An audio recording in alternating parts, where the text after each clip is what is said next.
یہ کہانی ہے جولائی 2018 کی کہ جب اسلام آباد کی احتساب عدالت نے 3 مرتبہ پاکستان کے وزیر اعظم رہنے والے میاں نواز شریف کو ایون فیلڈ ریفرنس میں جرم ثابت ہونے پر 10 سال قید بامشقت کی سزا سنائی۔ ان کے علاوہ مریم نواز کو بھی 7 سال قید کی سزا سنائی گئی۔ سپریم کورٹ کے احکامات پر ستمبر 2017 میں شروع ہونے والے اس کیس کا فیصلہ 10 مہینے کی سماعت کے بعد نیب عدالت کے جج محمد بشیر نے سنایا تھا۔ اور مزے کی بات یہ ہے کہ نواز شریف سمیت کوئی بھی ملزم اس موقع پر کمرہ عدالت میں موجود نہیں تھا۔ ماضی میں بھی نواز شریف کو اپنے مختلف نوعیت کی عدالتی کارروائیوں کا سامنا کرنا پڑا تھا اور ان میں سے 2 مقدمات میں انہیں سزا بھی ہوئی تھی، مگر آپ کو یہ سن کر حیرت ہوگی کہ نواز شریف نے اس کیس میں بھی اپنی وہی گیدڑ سنگی استعمال کی تھی جو وہ ہمیشہ سے کرتے آئے تھے، اور سزا ہو جانے کے باوجود بھی کوئی ان کا کچھ نہیں بگاڑ پایا تھا۔ آج کی اس نایاب ویڈیو میں ہم آپ کو بتانے جا رہے ہیں کہ نواز شریف کو آج تک کتنے کیسز میں سزائیں سنائی گئیں اور کس طرح نواز شریف ہر مرتبہ بچ نکلنے میں کامیاب ہوتے رہے ہیں۔ مگر نواز شریف کی کہانی شروع ہونے سے پہلے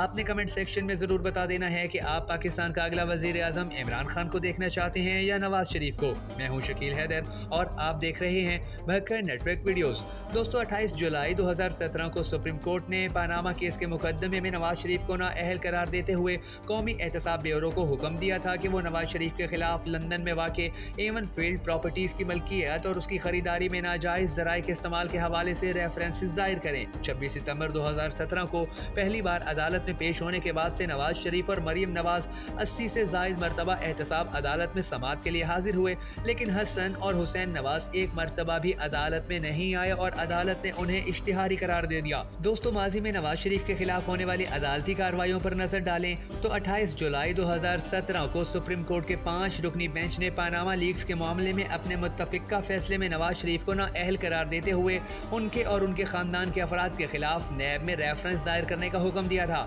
اس سے پہلے ان کے خلاف مختلف ادوار میں مختلف نوعیت کے مقدمات درج ہوتے رہے، لیکن پہلی بار سزا انہیں جنرل مشرف کے دور میں ہوئی تھی، طیارہ سازش کیس۔ دوستو پرویز مشرف کے دور میں نواز شریف کے خلاف لگائے جانے والے مقدمات میں سب سے اہم کیس طیارہ سازش کیس تھا، جس میں تختہ الٹنے والے جرنیل نے نواز شریف پر دہشت گردی، قتل کی سازش، ہائی جیکنگ اور اغوا کرنے کے الزامات عائد کیے تھے۔ جنوری 2000 میں کراچی میں انسداد دہشت گردی کی عدالت نے اس کیس کی سماعت شروع کی اور اپریل 2000 میں جج رحمت حسین جعفری نے نواز شریف کو 4 میں سے 2 الزامات ہائی جیکنگ اور دہشت گردی کا مجرم قرار دیتے ہوئے عمر قید کی سزا سنائی تھی، مگر دسمبر 2000 میں سعودی بادشاہ کی درخواست پر پرویز مشرف نے نواز شریف اور ان کے خاندان کو 10 سالہ جلا وطنی کی شرط پر معافی دے دی تھی۔ اس معافی کے بعد نواز شریف اپنے خاندان کے ساتھ نومبر 2007 تک سعودی عرب میں رہے۔ 1997 میں جب نواز شریف نے 2/3 اکثریت سے الیکشن میں کامیابی حاصل کر کے دوسری دفعہ وزارت عظمیٰ سنبھالی تو لگتا تھا کہ ان کے سیاسی مخالفین اب ان کا کچھ نہیں بگاڑ سکیں گے،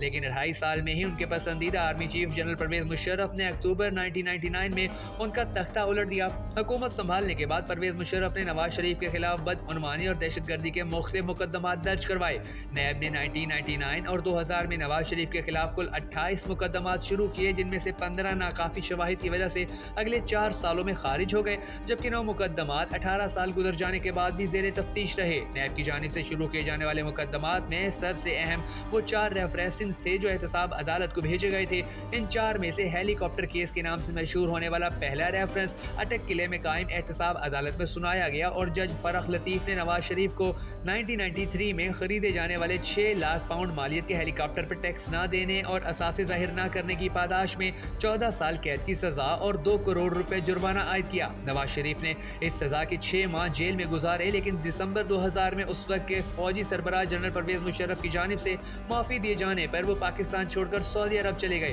یہ وہ معاملہ ہے جس کا ذکر پاناما کیس کی سماعت کے دوران سپریم کورٹ اور پھر مشترکہ تحقیقاتی ٹیم کی 2 ماہ کی تحقیقات کے دوران بھی سنائی دیتا رہا۔ حدیبیہ ملز ریفرنس۔ دوستو یہ کیس دائر کرنے کی منظوری مارچ 2000 میں نیب کے اس وقت کے چیئرمین لیفٹیننٹ جنرل سید محمد امجد نے دی تھی۔ شروع میں میاں نواز شریف کا نام شامل نہیں تھا، مگر جب نیب کے اگلے سربراہ خالد مقبول نے حتمی ریفرنس کی منظوری دی تو ملزمان نے میاں نواز شریف کے علاوہ ان کی والدہ شمیم اختر، 2 بھائیوں شہباز اور عباس شریف، بیٹے حسین نواز، بیٹی مریم نواز، بھتیجے حمزہ شہباز اور عباس شریف کی اہلیہ سبیحہ عباس کے نام شامل تھے۔ یہ ریفرنس ملک کے وزیر خزانہ اسحاق ڈار سے 25 اپریل 2000 کو لیے گئے اس بیان کی بنیاد پر دائر کیا گیا تھا، جس میں انہوں نے جعلی اکاؤنٹس کے ذریعے شریف خاندان کے لیے 1 کروڑ 48 لاکھ ڈالر کے لگ بھگ رقم کی مبینہ منی لانڈرنگ کا اعتراف کیا تھا۔ بعد میں اسحاق ڈار اپنے اس بیان سے منحرف ہو گئے تھے اور ان کا موقف تھا کہ یہ بیان انہوں نے دباؤ میں بیان کر دیا تھا۔ رائیونڈ اسٹیٹ کیس دوستو، اس معاملے کا تعلق جاتی عمرہ میں 401 کنال زمین پر 1992 سے 1999 کے درمیان شریف خاندان کی رہائش گاہ اور دیگر عمارات کی تعمیر کے حوالے سے تھا اور اس میں میاں نواز شریف اور ان کی والدہ شمیم اختر ملزمان تھے۔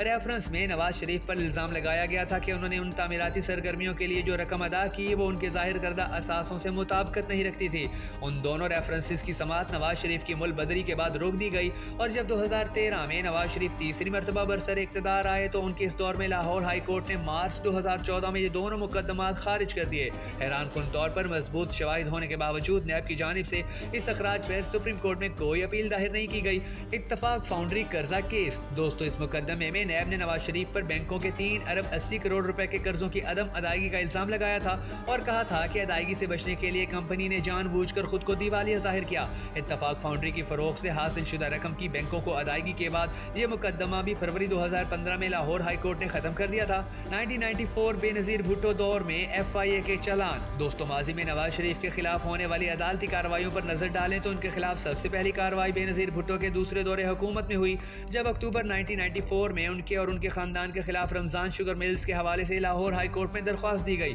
اس کیس میں شریف خاندان پر رقم کے خرد برد اور غیر مجاز استعمال کا الزام تھا۔ اس کی تفتیش securities and exchange commission of Pakistan نے کی تھی، لیکن 20 سال بعد یعنی 2014 میں یہ معاملہ رمضان شوگر ملز اور مدعی کے درمیان طے پا گیا۔ 1994 میں ہی نومبر کے مہینے میں وفاقی تحقیقاتی ادارے FIA نے حدیبیہ پیپر ملز اور حدیبیہ انجینئرنگ کمپنی کے خلاف خصوصی عدالت میں چالان جمع کرایا جس میں نواز شریف پر دھوکہ دہی اور رقم خرد برد کرنے کے الزامات لگائے گئے تھے۔ لیکن 3 سال بعد جون 1997 میں نواز شریف نے جو اس وقت ملک کے وزیر اعظم بن چکے تھے، لاہور ہائی کورٹ میں ان دونوں مقدموں سے متعلق ریٹ پٹیشنز اس استدعا کے ساتھ جمع کروائیں کہ FIA کے دونوں چالانوں کو خارج کر دیا جائے۔ لاہور ہائی کورٹ نے یہ درخواست منظور کر لی اور FIA نے اس فیصلے کے خلاف کوئی اپیل دائر نہیں کی۔